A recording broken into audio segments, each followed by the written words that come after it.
The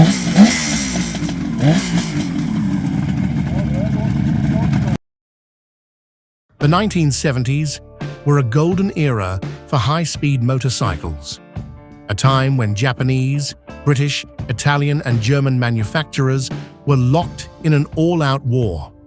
Who could build the fastest bike in the world? And in an era without electronics, no ABS, no traction control, everything depended on raw mechanical power and the courage of the rider. This was a time when one wrong twist of the throttle could lead to real danger.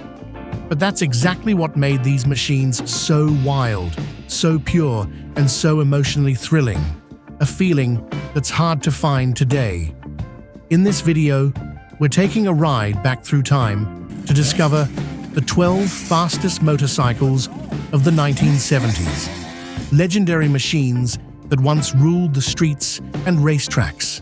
From fire-breathing two-strokes to screaming six-cylinders, from Italy to Japan, from widowmakers to engineering icons, this list has them all. Are you ready to twist the throttle and dive into the speed decade? Let's begin. Kawasaki H1 Mach III. First introduced in 1969. By the 1975 version, it had already become a living legend. Beneath its modest bodywork was a 498 cubic centimeter two-stroke triple engine, producing 60 horsepower, an insane number for the time.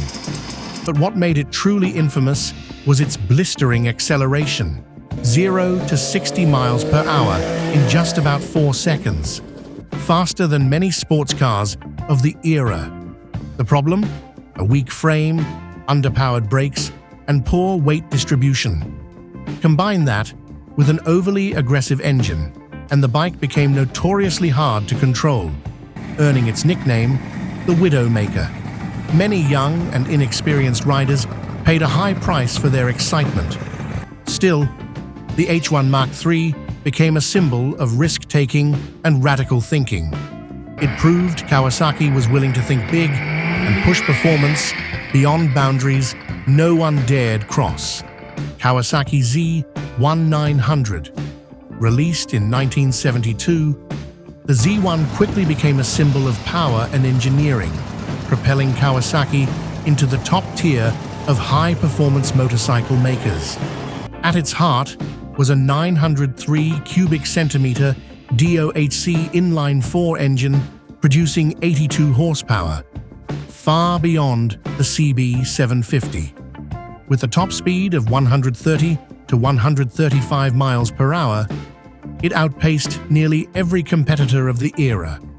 But the Z1 wasn't just powerful, it was reliable, easy to ride, and impressively stable at high speeds, a rare trait in the early 70s.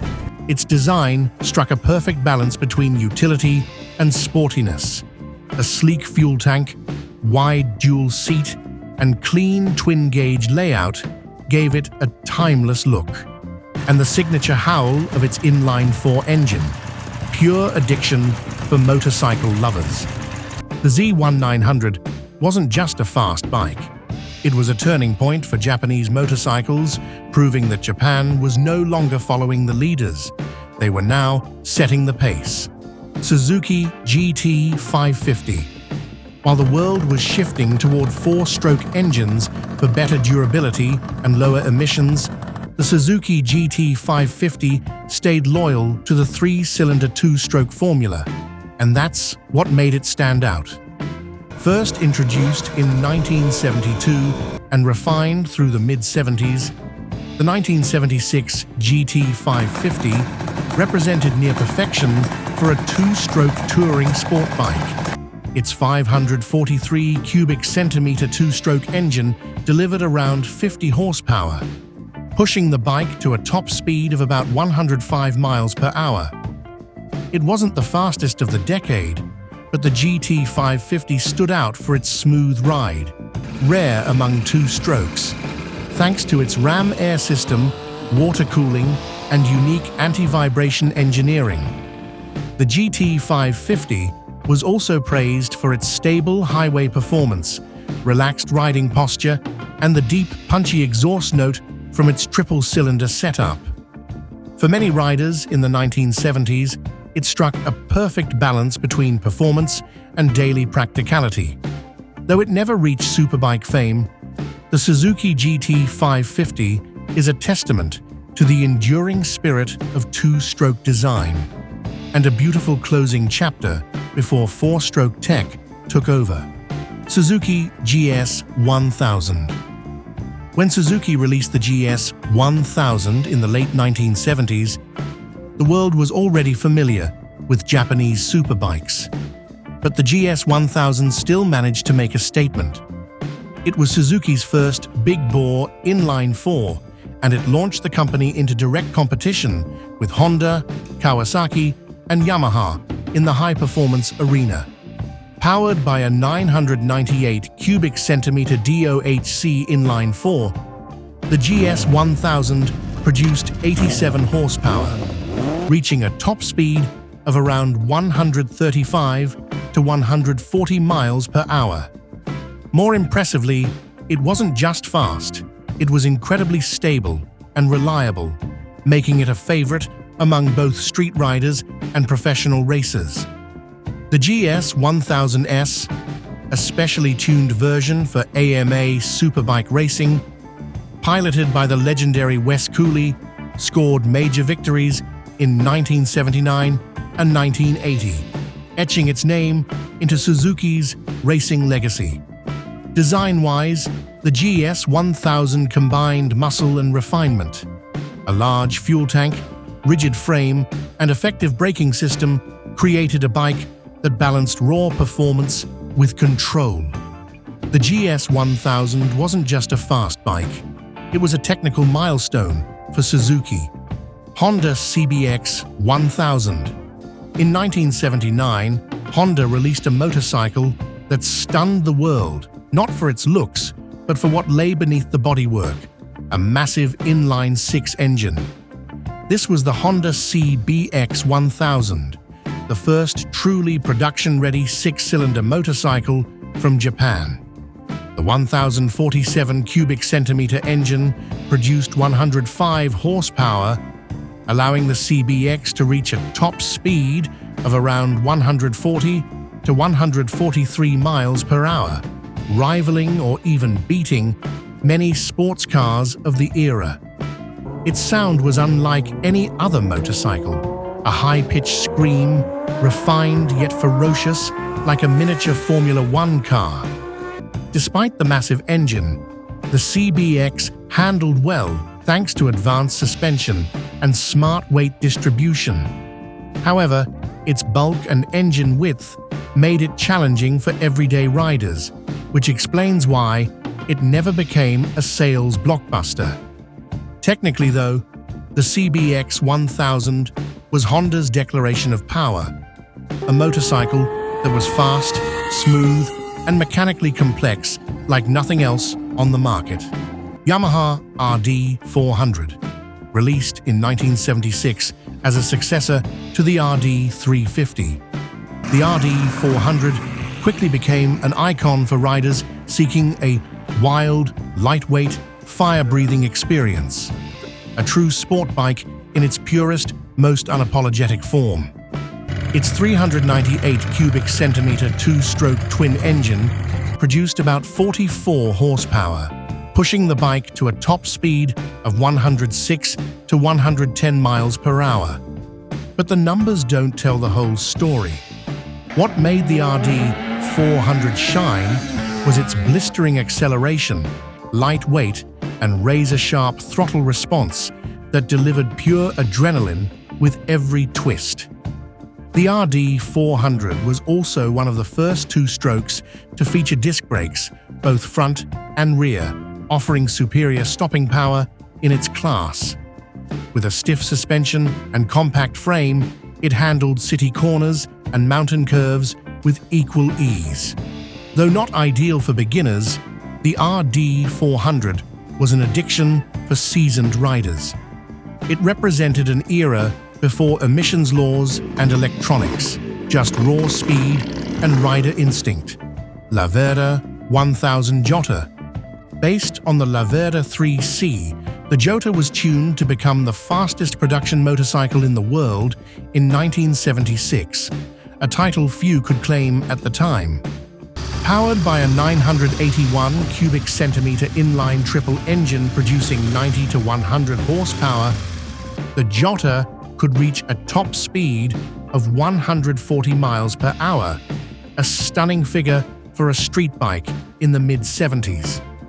Its three-cylinder engine roared with an endurance racing tone that turned heads wherever it went.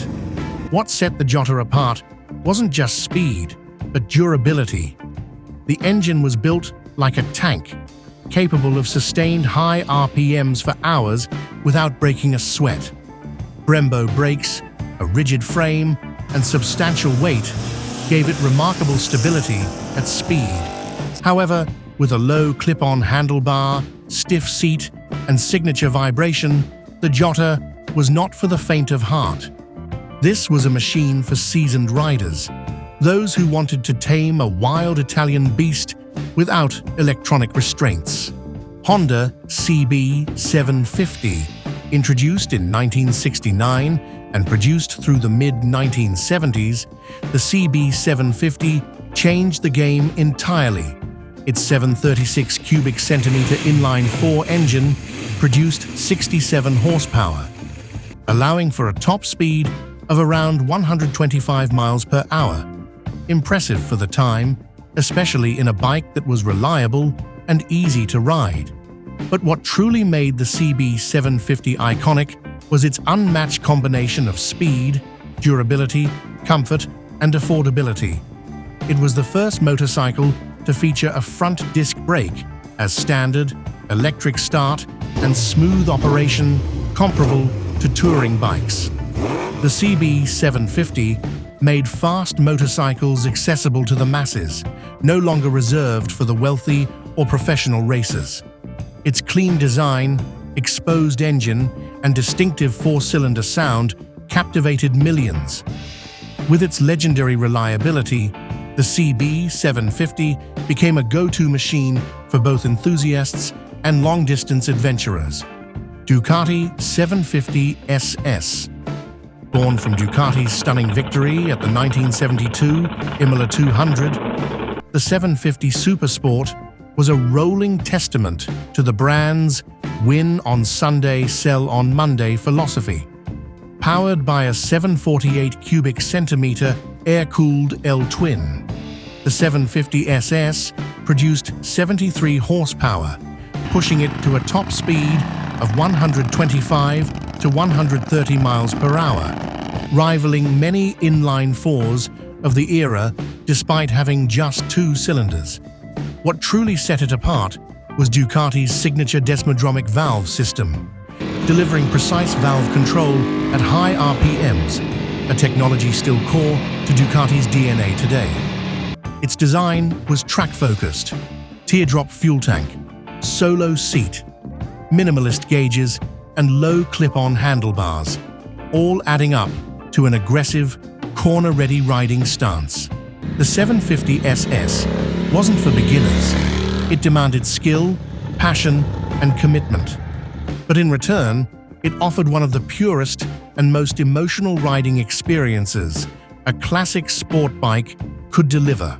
Triumph Trident T150. In the early 1970s, as Japanese manufacturers stormed the market with cutting-edge technology and overwhelming power, the Triumph Trident T150 stood as Britain's proud attempt to hold its ground in the world of high-performance motorcycles.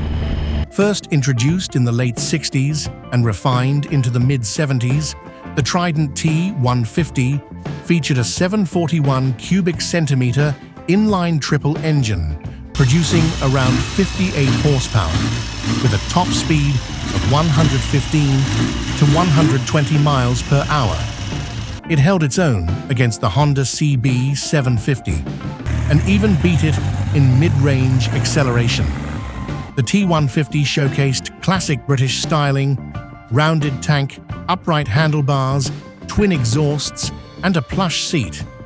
But underneath was a fiery machine with a signature growl from its triple-cylinder engine.